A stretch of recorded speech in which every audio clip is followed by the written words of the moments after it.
అదే RTV app వార్తల్ని క్షణాల్లో చదివే అవకాశం ఉంటుంది. ఒక న్యూస్ పేపర్, ఒక టెలివిజన్ ఛానల్ మీ చేతుల్లో ఎప్పుడూ ఉంటాయి. కరీంనగర్ జిల్లా తిమ్మాపూర్ మండలం మన్నెంపల్లి వద్ద కాకతీయ కెనాల్ డిస్ట్రిబ్యూటరీ 4 పాయింట్ వద్ద మరొకసారి గండిపడింది. దీంతో మన్నెంపల్లి గ్రామంలో పలువురు ఇళ్లలోకి నీరు భారీగా చేరింది. ఇండ్లలోని సామాగ్రి తడిసి ముద్దైంది. గతంలో సైతం ఇలాంటి గండిపడినటువంటి ఘటనలు ఉన్నాయి. అధికారుల దృష్టికి తీసుకెళ్తే తూతూ మంత్రంగా చర్యలు చేపట్టారు.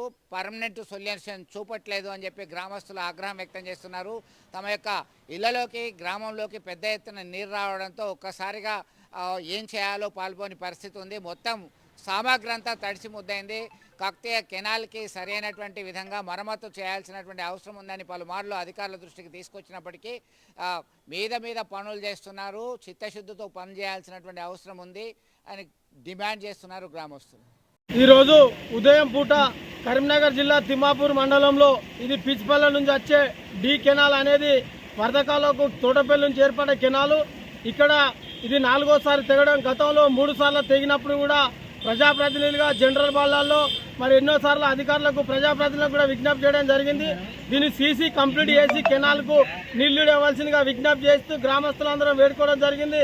ఇది ఇప్పుడు మళ్ళీ ఎక్కడంటే డీపీ ఉన్నది గుట్టక వరద వచ్చే కాడ, ఆ వరద వచ్చే కాడ సరిగా మట్టి పోవడం వల్ల దాని మీద తెగి దాని కిందికెళ్ళి మరి చెంజాల నుండి కానీ ఇటు పిచ్చిపల్ల నుండి కానీ వచ్చే నీళ్లు మొత్తం గ్రామంలోకి వచ్చి తీవ్ర ఇబ్బంది ఏర్పడుతుంది. కాబట్టి దీనికి వెంటనే 2 పక్కల మరి కింద కూడా సిమెంట్ ఏర్పాటు చేసి వెంటనే కెనాల్ నీళ్లు ఇవ్వవలసిందిగా విజ్ఞప్తి.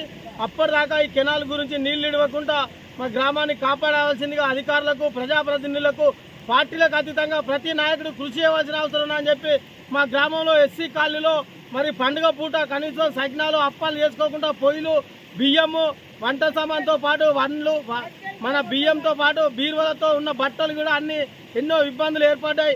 ఈ అన్ని ఇబ్బందులకు ప్రభుత్వం వెంటనే ఏర్పాటు చేసి తగిన నష్టపరిహారం ఇవ్వవలసిందిగా విజ్ఞప్తి చేయడం జరుగుతుంది. మరిన్ని వీడియోస్ కోసం ఛానల్ ని సబ్స్క్రైబ్ చేయండి. లేటెస్ట్ అప్డేట్స్ కోసం వాట్సాప్ ఛానల్ ని ఫాలో చేయండి. అండ్ లింక్ డిస్క్రిప్షన్ లో ఉంది.